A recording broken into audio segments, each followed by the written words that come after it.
Hi guys, it's Dan, I'm back again, and today I'm going to be doing a comparison between the Amazfit GTS and the Amazfit GTR.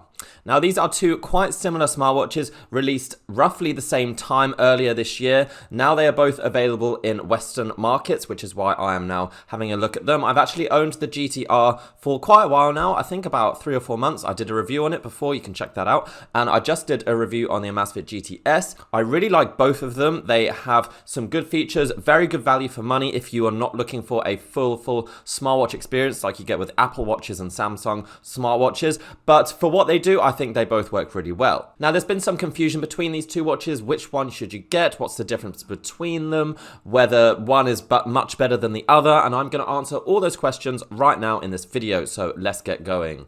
So the obvious first difference between these two watches is the design. Looking at the two watches, you would be forgiven to think that they are made by completely different companies. They look completely different style, completely different design. The GTR is the circular watch here, features a large circular screen, and the GTS is the rectangular screen smartwatch. Now there are two versions of the GTR, a smaller version and a larger version. I've got the larger, more advanced version, so it's a 1.39-inch AMOLED display, whereas the GTS has a 1.65-inch AMOLED display. I actually think for some reason the circular GTR looks bigger, but in actual real estate, the GTS has a larger screen. The resolution of the GTR screen is 454 by 454 pixels, whereas the resolution of the GTS's screen is 348 by 442.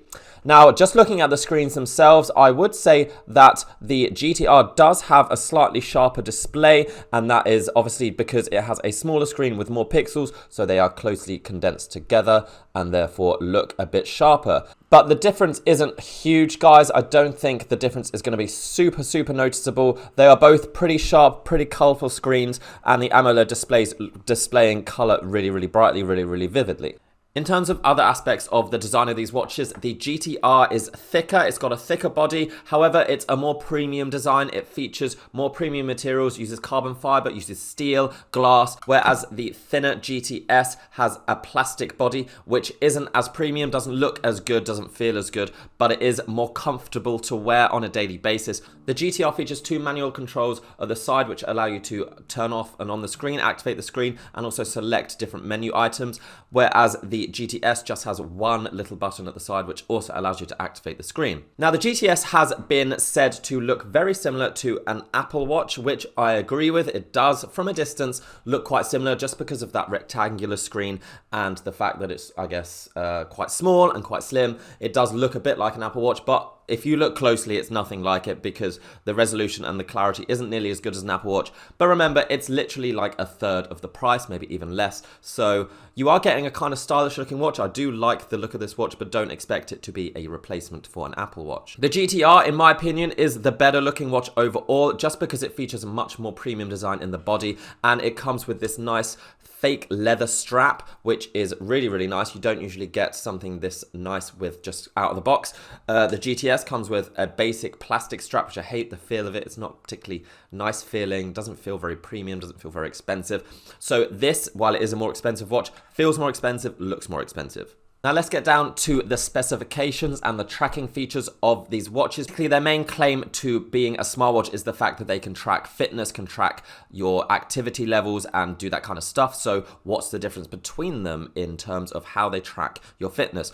The GTS features a heart rate monitor, an accelerometer, a gyroscope, and a compass. Whereas the Amazfit GTR features all of those sensors plus a barometer. So what that allows you to do is measure altitude, which can work in tandem with GPS to give you a more precise location. So the sensors are essentially the same, apart from the GTR also has a barometer.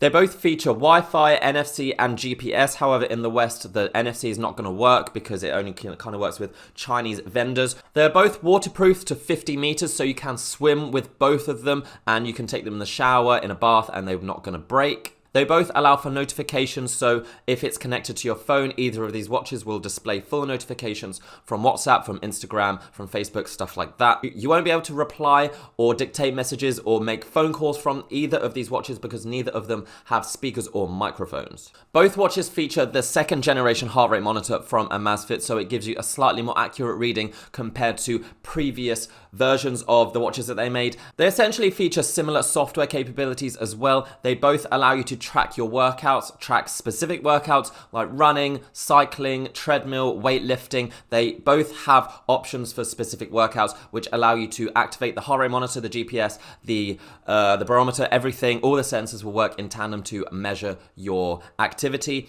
That will then be transferred to the app, which allows you to quickly look at your progress and see how fit you are, how your heart rate was. I will say that for sleep tracking, the GTS is my preferred watch because it is smaller, because it is so much more comfortable to wear. You barely notice I'm wearing it on a day-to-day basis. It's so light, so small, whereas the GTR is a thicker watch, so it is less comfortable to wear, especially when sleeping. I wouldn't want to wear this sleeping every night. So for sleep tracking, I do think the GTS is better, but for everything else, they're virtually the same when it comes to tracking.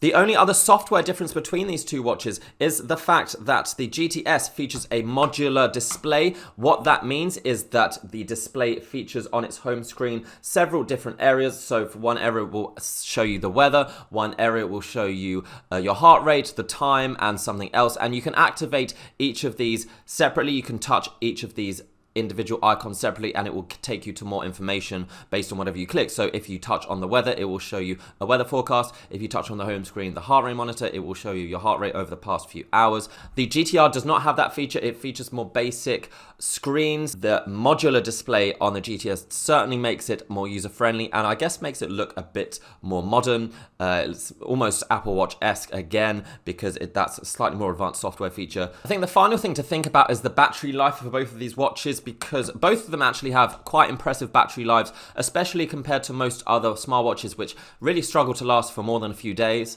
GTR has the larger battery in terms of how much power it can hold. However, the GTS actually has a longer battery life, around about 2 weeks if you use the average amount of features, whereas the GTR is going to last you roughly around about 10 days. I found that to be accurate in both cases. Obviously, I've used both of these watches for a while now, and that is pretty much accurate. So guys, just to summarize, I guess both of these watches I really like. Which one would I choose? Probably the GTS, just because I have quite slim wrists, I like small watches, and I like the modular display of the watch, and it's basically got the same sensors as the GTR. But I'm not going to really miss a barometer, I don't think. I'm rarely going at high altitudes very often. But yeah, I would personally choose the GTS. It's also slightly cheaper, not very much, but slightly cheaper. The GTR is an amazing watch. It definitely looks better. It's definitely more premium looking. And if you are looking for that kind of style, premium materials used in the body do make it look better. And the circular design is a lot more classic. It's a lot more smartwatch-y. Do you know what I mean? It doesn't really look like a smartwatch. You can get away with it looking like quite a normal watch if you wanted it to. You can check out where to buy both of these watches in the links below, as well as some reviews, some written reviews for both of these watches if you want to check those out, written by me. So yeah guys, that's it. That's the Amazfit GTR versus the Amazfit GTS. Both really good watches. Both don't have an app store, so don't expect to be able to download Spotify, Uber, stuff like that. They both don't. They're not going to compete with Apple and Samsung. But for what they do, pretty good watches. But for me, it's the GTS because I like the screen and I like the modular display. That's just my opinion. Let me know what you think. If you have any questions about either of these watches, let me know and I will get back to you. Subscribe because I've got some more comparisons and some more smartwatches coming up and just other gadgets throughout the rest of this year and into 2020. Cannot believe it's 2020. It's gonna be a new decade. I'm gonna smash this channel all next year. Hopefully we'll reach maybe 20k. I'm nearly at 10k. Hopefully 20k next year, and you can help me do that. So please subscribe and I will see you next time. Bye.